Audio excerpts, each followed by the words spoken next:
Hey friend, today I want to show you what I made for this year's InCoWriMo. I don't think I've actually ever been on time in my mailing of my letters, but I enjoy this challenge. I've been doing it since 2016, and some years have been more successful than others, but every year I've enjoyed myself.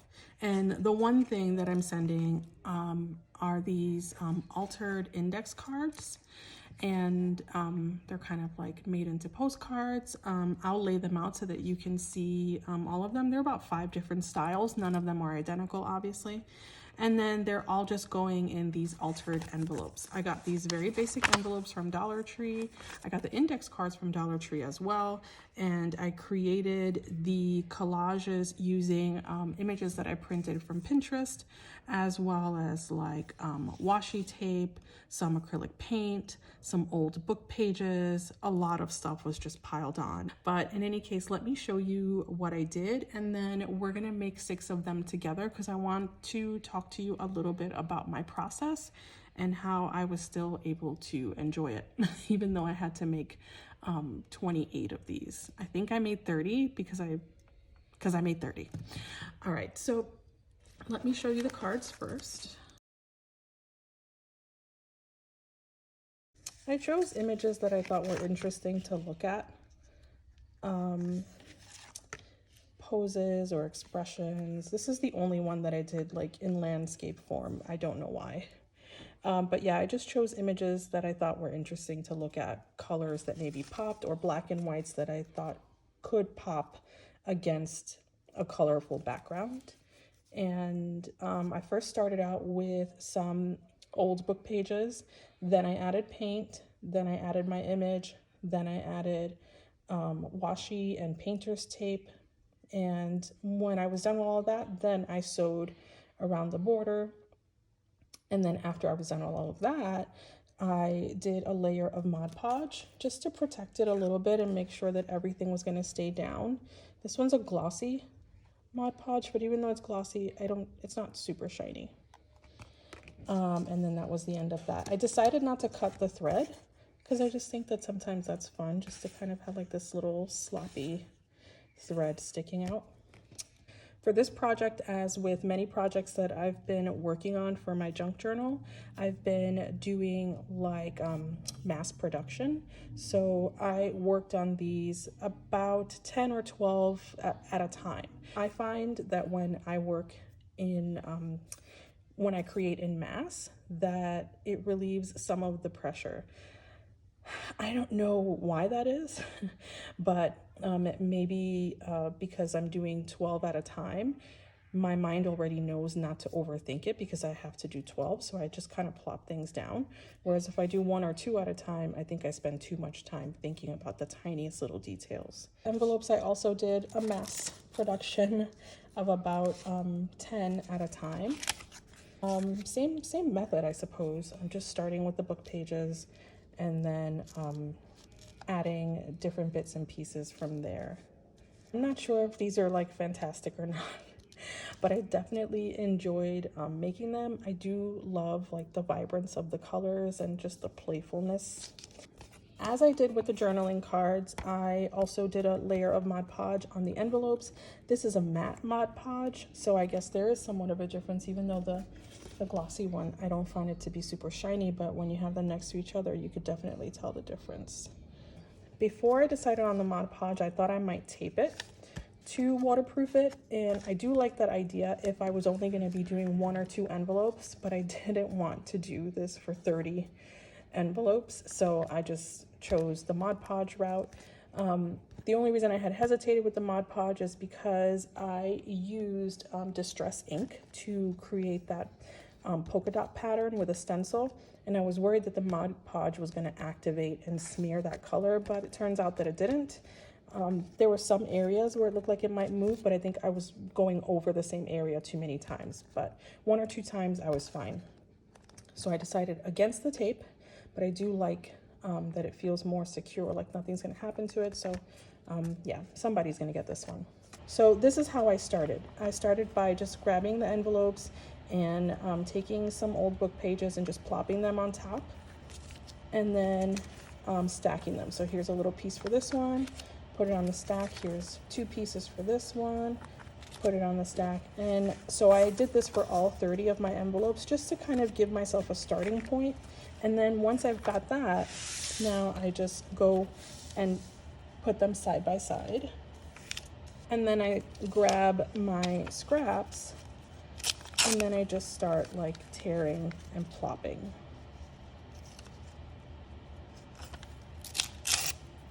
And even though I'm just using the same piece over and over again, I'm trying to put it in a different place every time. Move on to the next scraps and do the same thing. And it doesn't mean that this is how it's gonna stay. It just is a starting point for you to loosen up and, you know, fight the overthinking tendency. I will say that I kind of regret pre-trimming these into such small squares. I think it would have been better had I left it whatever size and then cut the squares as needed. Like if I needed a small square somewhere, then cutting it down to size when I needed it, not beforehand. So you live and learn. They are going to move around as you're touching them, obviously. Don't worry about that. Like I said, it's not their permanent spot. Do keep in mind where you're going to be putting your label though. So I already know that I want my label around here, so I'm not going to put like pieces that I really like in that area where I know my label is going to go. These I have been putting on at the end, as well as these. The washi will go in the empty spots, but I am seeing a lot of bare areas, so I'm going to go find some more scraps. I love this pattern. This is such a cool pattern. Let me turn this upside down. With things that have words, I don't really care whether they're upside down or not. I think it looks cool either way. It's not meant to be necessarily read.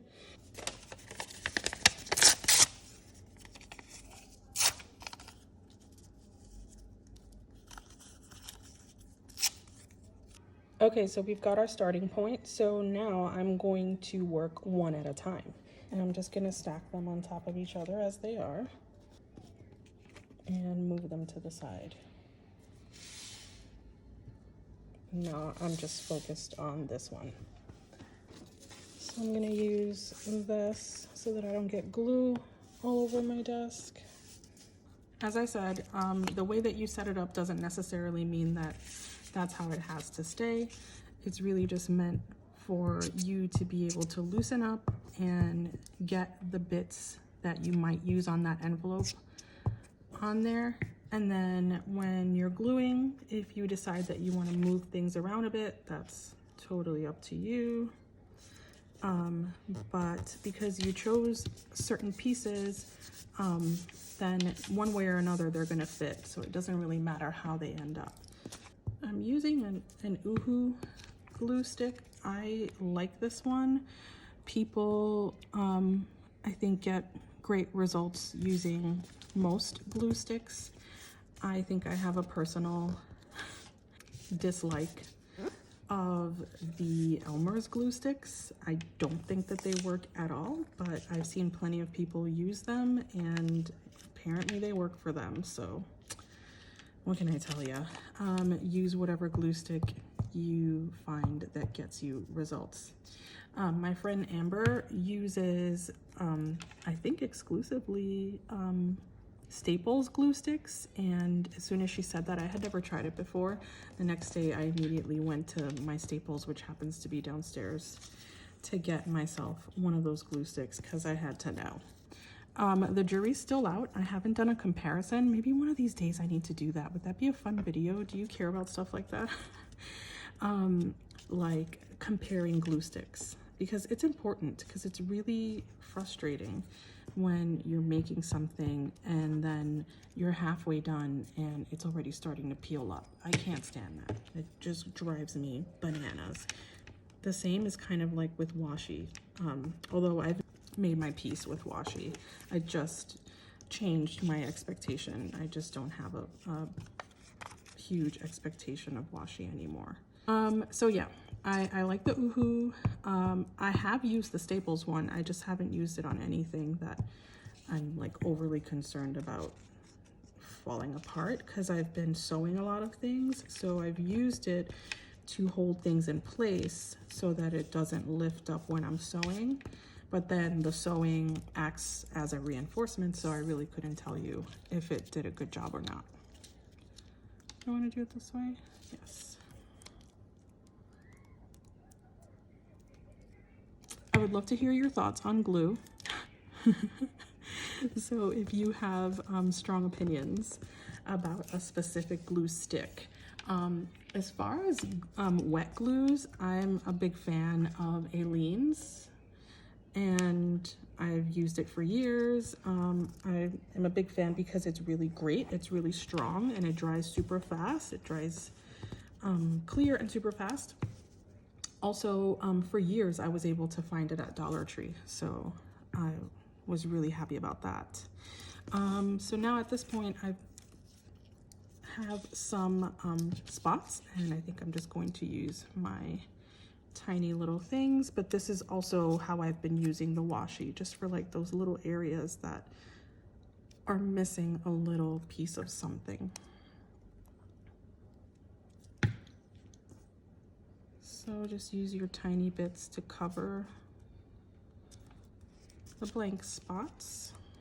Here, I don't know if you can tell, but here there's a little bit that's missing as well. First, I'm going to cut off this bit. I usually cut it off in the end, but because there's a little bit of a jagged edge here, I'm just going to cut it now so that it's not in the way of me trying to stick the washi. Whenever you're cutting, just try to be careful so that you don't cut the envelope. I've already done it a couple of times, so just be careful, because it happened to me.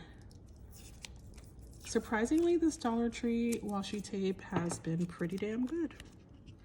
I have not had to reinforce it with anything. You can just fold it in the back. You could cut it or you could just fold it back. I think it's fine to fold it back. All right, so I also used stickers. So this is a sticker, that turtle is a sticker, the hand is a sticker, this crazy guy is a sticker. You get the point. I was hoarding this book for a couple of years, the Antiquarian sticker book. It's a great book if you are a mixed media lover, as it's got loads of stickers and images for you to use in mixed media projects. I believe I have a flip through on my channel. I will add it to my description box if it is indeed there. And yeah, it's a great book. The only thing I will say about this that I don't like is the borders, and I'll show you as soon as I find an image. So let's see. Again, keep in mind where your address label is going to go. I'm going to be using, I might trim it down a little bit, but just like paper bag scraps. So as you can see, some of it will be covered, but plenty of it will be visible. And that's what I'm going to be using for the address. So if that's already covering that big spot, you don't want to put a focal item there. So I'm going to put something here.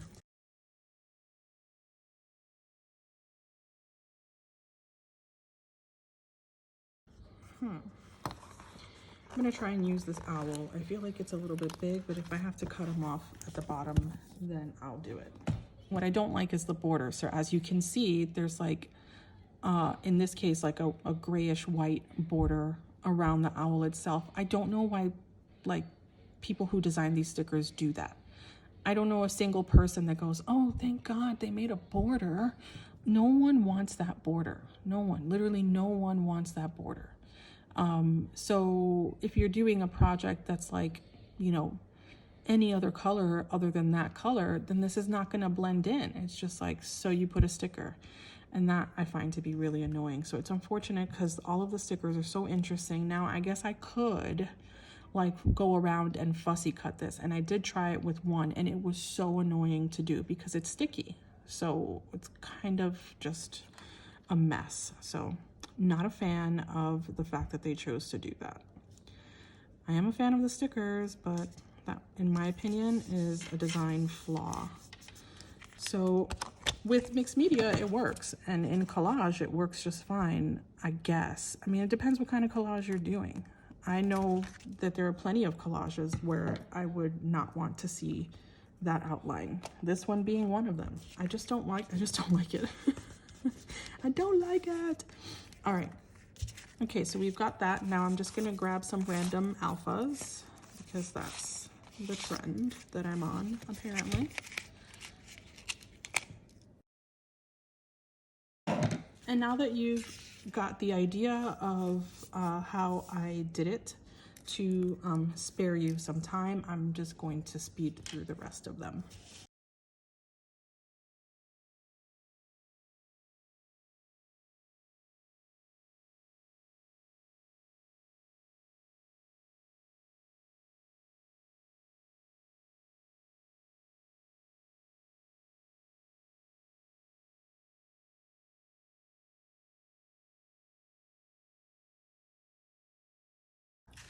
Okay, so I've finished all of the collaging for the envelopes, so the 6 that we were doing. And now I just want to kind of clean them up a little bit, really carefully. As I said before, I've cut a few envelopes mistakenly by getting too close to the edge. It's especially hard when your paper matches your envelope, which I'd like to think is the reason why I cut a couple of envelopes, but you know, who knows.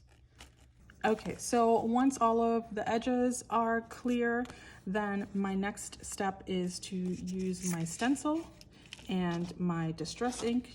It doesn't have to be with distress ink. It could be any ink that you have.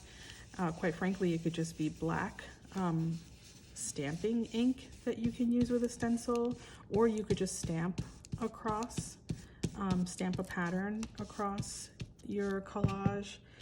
To me, it's just something that kind of ties all of the pieces together. So in my mind, it made sense to do it. Maybe in your mind, it's a step that you can skip.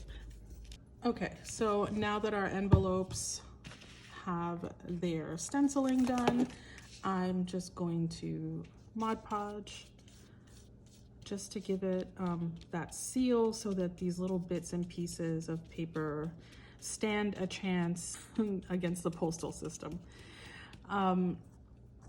And you know, I'm not trying to do it to like weatherproof it or anything like that. I just don't want any of the little collage pieces to rip off too badly, I guess.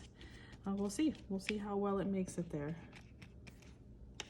If you guys ever have questions about what products I'm using, and if I forget to mention it, always feel free to ask me in the comments. I'm happy to share any links with you so that it could be easier for you to find stuff. I'm using just regular Mod Podge, as I said. I got this one at Michael's, but whenever I see Mod Podge at Dollar Tree, I always get it. They sell the smaller bottles, but a little bit of Mod Podge goes a long way. So if you get 2 or 3 bottles, you're good for a while. And then I'm also using a Dollar Tree brush right now because I really prefer to save my good brushes for what they're made for. I'm not going to use my good acrylic brushes to spread Mod Podge or glue. I'd rather use a cheap brush for that and let my watercolor and my acrylic brushes do what they're supposed to be doing and treat them as nicely as I can.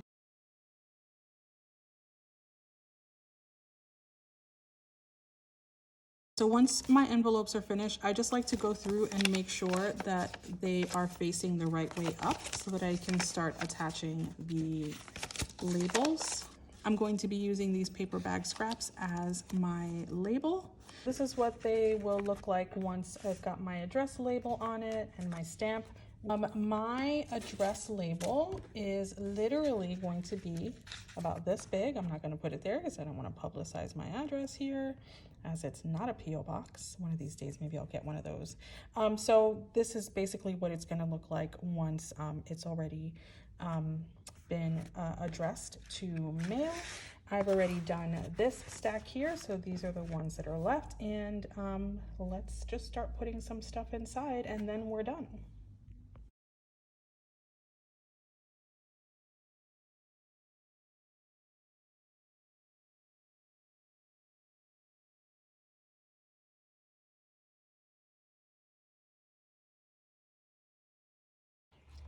All right, well, these are ready to go with a couple to spare. I wonder what I'll do with those. We'll see. Anyway, guys, thanks so much for watching. I hope this video was helpful to you and that you learned some new things and got some ideas for what you can send to a pen pal, whether it is for InCoWriMo or any time of the year.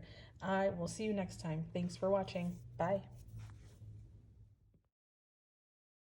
It is a challenge that happens every February, and the point of the challenge is to write one letter for each day of the month of February. You can write one letter to 28 or 29 people, depending on the year. You can write that many letters to yourself. You can just write one letter. You can write one letter each week. I feel like the point of the month and the challenge is just to correspond with someone that you would like to let know that you've been thinking about them, to do something that maybe you don't normally do, and to enjoy the letter writing process.